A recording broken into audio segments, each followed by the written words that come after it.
మీ రాజకీయ భవిష్యత్తు బాగుండాలంటే, మీరు ప్రజల్లో తలెత్తుకొని తిరగాలంటే, మీలో చిత్తశుద్ధి ఉంటే, మీలో నిజాయితీ ఉంటే తప్పకుండా ఈ తెలంగాణ రాష్ట్రంలో 17కు 17 సీట్లు భారతీయ జనతా పార్టీ అభ్యర్థులు గెలిస్తే ఇవాళ నరేంద్ర మోడీ గారు అదనపు నిధులు ఇస్తారు.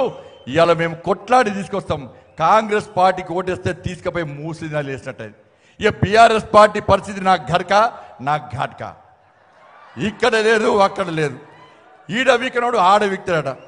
కేసీఆర్ పెద్ద డ్రామా ఆర్టిస్ట్. అంతకుముందు ఏమన్నాడన్నా, వీళ్ళకి ఒకటే పార్టీ కాంగ్రెస్ పార్టీ. శాసనసభ ఎన్నికల గిట్టే బీజేపీ బీఆర్ఎస్ ఒకటి, బీజేపీ బీఆర్ఎస్ ఒకటి. సక్సెస్ అయ్యారు కాంగ్రెస్ పార్టీ వాళ్ళు.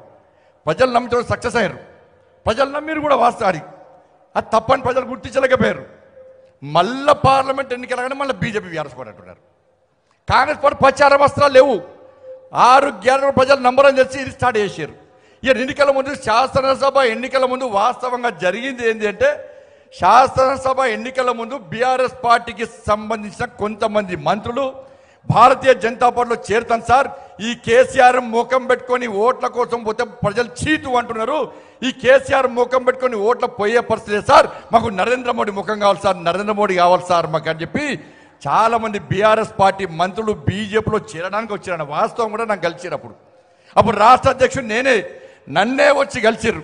ఈ విషయం తెలుసుకున్న కేసీఆర్ ఏం చేసిందంటే, కేసీఆర్ నటించడన్న నటనలో జీవితాడు, కుంపలు ముంచని తెలివి అంతా కూడా. అది గట్నే ఊరించుకుంటా మాటలు చెప్పి మన బతుకుని బర్బాద్ చేసి నాశనం చేసిండు. ఇలా ఏం చేసిండు ఆ మంత్రులను నమ్మించడానికి.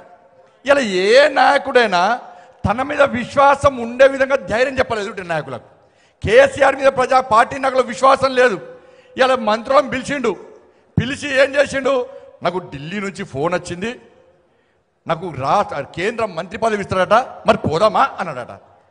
ఈ మంత్రులు తిన్నవా బస్ పండి అంటే తిన్నా, పన్నవారా బస్ పండి పన్న అంటారు. వీళ్ళు పోయి కేసీఆర్ చెప్పగానే, అరే మన కేసీఆర్ సార్ ఢిల్లీలో మంత్రి అవుతుండట, ఇక మనం బీజేపీ ఎందుకు ఏరాలే అని చెరువులు బంద్ చేశారు. బంద్ చేసాక ఏం చేసిండు, మళ్ళా అది క్లోజ్.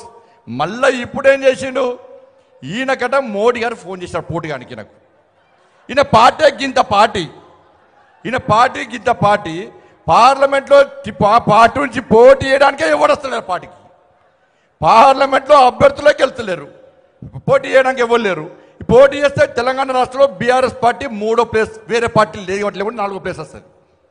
ఈ విచారం ఏమంటాడు, ఈసారి మళ్ళీ మోడీ గారు ఫోన్ చేసినట. నేను మోడీ గారికి నీళ్ళకేం పని లేదేంటి, మోడీ గారికి ఫోన్ చేసిరట, మళ్ళీ ఎన్డీఏలో చేరదామా అని చెప్పి. ఇప్పుడు మల్లన్న ఉన్నాడు, మల్లన్న మంత్రి ఉన్నాడు కదా మల్లన్న, ఆ మల్లన్న కానీ చెప్తే ఏం చేస్తాడు, తెల్లారి మీడియాలో చెప్తాడు. అవునా కాదా? ఇట్లా కొంతమంది ఎమ్మెల్యేలు ఉన్నారు, ఈ మీడియాలో ఓపెన్గా మాట్లాడటం పిలుస్తాడు కేసీఆర్. పిలిచి నాకు మోడీ గారు ఫోన్ చేశారు, ఎన్డీఏలో కలుద్దామంటున్నారు, కలుద్దామా అనేసరికి మళ్ళీ చర్చ స్టార్ట్ అయింది. బీజేపీ బీఆర్ఎస్ చర్చ స్టార్ట్ అయింది. కాబట్టి దయచేసి కేసీఆర్ మాయమాటలు నమ్మకండి. ఇవాళ ఎట్టి పరిస్థితుల్లో కార్యకర్తలందరూ సిద్ధం కావాల్సిన అవసరం ఉంది. తెలంగాణ